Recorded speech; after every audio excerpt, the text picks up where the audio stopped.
দুই বাংলাদেশি নাগরিকের নাম ভারতীয় ভোটার তালিকায় থাকার খবরে এলাকায় চাঞ্চল্য ছড়িয়ে পড়েছে। এমন হদিশ পাওয়া গেল উত্তর দিনাজপুর জেলার গোয়ালপোখর ২ নম্বর ব্লকের ছোট হাসান এলাকায়। দুই বাংলাদেশি নাগরিকের নাম কৃষ্ণকান্ত বাইন ও শিল্পী মণ্ডল। সেই দুই বাংলাদেশি ভোটার বাংলাদেশেই থাকেন বলে দাবি আত্মীয়ের। তবে কিভাবে ডকুমেন্ট তৈরি করেছে সেটা তার জানা নেই। উল্লেখ্য, চলতি মাসের ১৭ তারিখে ফরেনার্স রিজিওনাল রেজিস্ট্রেশন অফিসের একটি চিঠি সামনে আসে। সেখানে উল্লেখ রয়েছে দুই বাংলাদেশি নাগরিক উত্তর দিনাজপুর জেলার গোয়ালপোখর ২ নম্বর ব্লকের ছোট হাসান এলাকার বাসিন্দা এবং তারা ভারতীয় ভোটার। এই খবর ছড়িয়ে পড়তেই বিভিন্ন মহলে হইচই শুরু হয়ে যায়। যদিও ওই দুই বাংলাদেশির আত্মীয়ের দাবি তারা এখন বাংলাদেশে রয়েছেন। পুরো বিষয়টি খতিয়ে দেখছে পুলিশ প্রশাসন। বিষ্ণু বাইন। কৃষ্ণ বাইন, শিল্পী বাইন কে হয় আপনার? আমার দাদা বৌদি। ওরা কোথায় থাকে এখন? ওরা যে এখন শুনছি বাংলাদেশেই আছে। তো ওদের তো ডকুমেন্ট তৈরি হয়েছে এই হাসানের এলাকায়, ভোটার আধার কার্ড, রেশন কার্ড।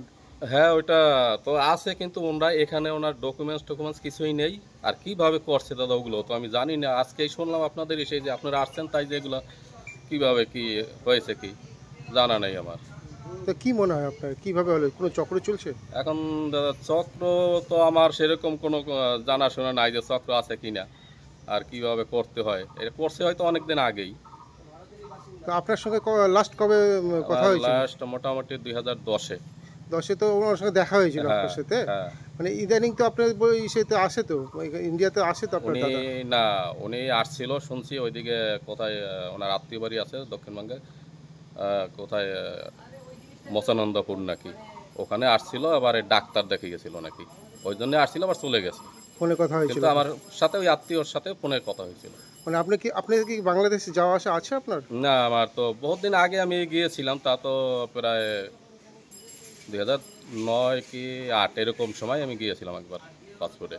তারপরে যাওয়া নেই? না। আপনার পরিবারে কে কে আছে? আমার 2 ছেলে আছে আর স্ত্রী আছে। বর্তমানে তাহলে আপনি এখন হাসানেই থাকেন? হ্যাঁ, হাসানেই। আমার তো ধরেন জন্ম প্রায় আমার এই দেশেই বলতে গেলে, কারণ কি ওই আগে তো জন্ম প্রমাণ দিতে পারবো না। আমার বাবা মা এখানে আসছিল যুদ্ধের সময় যে হয়েছিল, ওই সময় কল্যাণীতে একটা ক্যাম্প ছিল নাকি, তখন তো আমি পরে আমার জন্ম এই দেশে। আমার বড় মামা সুখচাঁদ বিশ্বাস, উনি আমাকে এখানে উনি লালন পালন করে এবং তার কাছে আমি বড় হই।